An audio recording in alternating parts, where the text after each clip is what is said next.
Kushtia দৌলতপুরে তারাগনিয়া football মাঠে বিএনপির শান্তি সমাবেশ অনুষ্ঠিত হয়েছে। মঙ্গলবার বিকেল ৩টার সময় শান্তি সমাবেশ অনুষ্ঠিত হয়।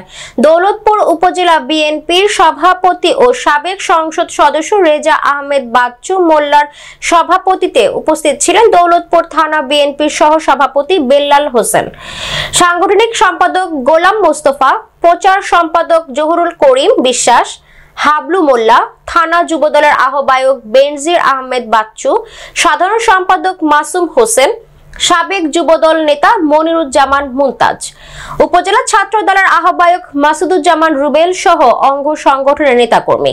এ সময় সভাপতি তার বক্তব্যে বলেন, আমরা 5 আগস্ট আমরা স্বাধীন হয়েছি হাজার হাজার ছাত্রদের রক্তের বিনিময়ে। এই স্বাধীনতাকে ধরে রাখতে হলে আমাদের ধৈর্য ধারণ করতে হবে এবং দেশের বিরুদ্ধে সকল ষড়যন্ত্রকে প্রতিহত করতে হবে।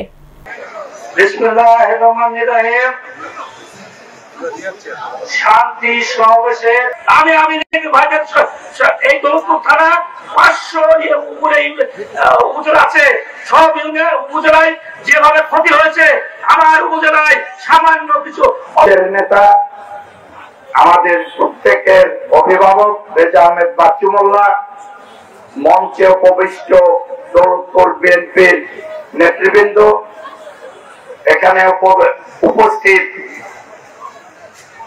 বিএনপিকে যারা ভালোবাসেন, যারা অনেকে বক্তব্য দিতে পারেন নাই, আমি তাদের কাছে ক্ষমা চেয়ে নিচ্ছি। আপনারা দেখেন লোক সব চলে গেছে। আমি আজকে সবাই যারা অক্লান্ত পরিশ্রম করে এই শান্তি সমাবেশে হাজার হাজার লোক জড়ো করেছেন, আমি তাদের প্রতি শ্রদ্ধা জানাচ্ছি। বিশেষ করে দৌলতপুর থানা বিএনপি নেতৃবৃন্দ, সাবেক চেয়ারম্যান বৃন্দ, 14 ইউনিয়নের সভাপতি, সাধারণ সম্পাদক বৃন্দ, আমি সবার নাম বলতে পারছি না কারণ আমার নাম বলার সময় নাই। 14 ইউনিয়নের সভাপতি, সাধারণ সম্পাদক, যুবদল, স্বেচ্ছাসেবক দল, ছাত্র দল, কৃষক দল, যারা আজকের এই সভাকে সাফল্যমণ্ডিত করেছেন, আমি সবাইকে আমার ব্যক্তিগত তরফ থেকে, তারেক রহমানের পক্ষ থেকে, খালেদা জিয়ার পক্ষ থেকে আমি অভিনন্দন জানাচ্ছি। আমরা 71 সালের 16 ডিসেম্বর স্বাধীন হয়েছিলাম 30 লক্ষ মামুনের রক্তের বিনিময়ে, ভাইদের রক্তের বিনিময়ে। আর 5ই আগস্ট স্বাধীন হয়েছি এই আগস্ট মাসে ছাত্র জনতার আন্দোলনের মধ্য দিয়ে।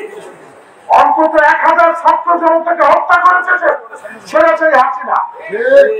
হাজার হাজার ভাইয়েরা বোনেরা যারা হাসপাতালে চিকিৎসাধীন আছে, আমি যারা রক্ত দিয়েছে তাদের আত্মার প্রতি শ্রদ্ধা জানাচ্ছি।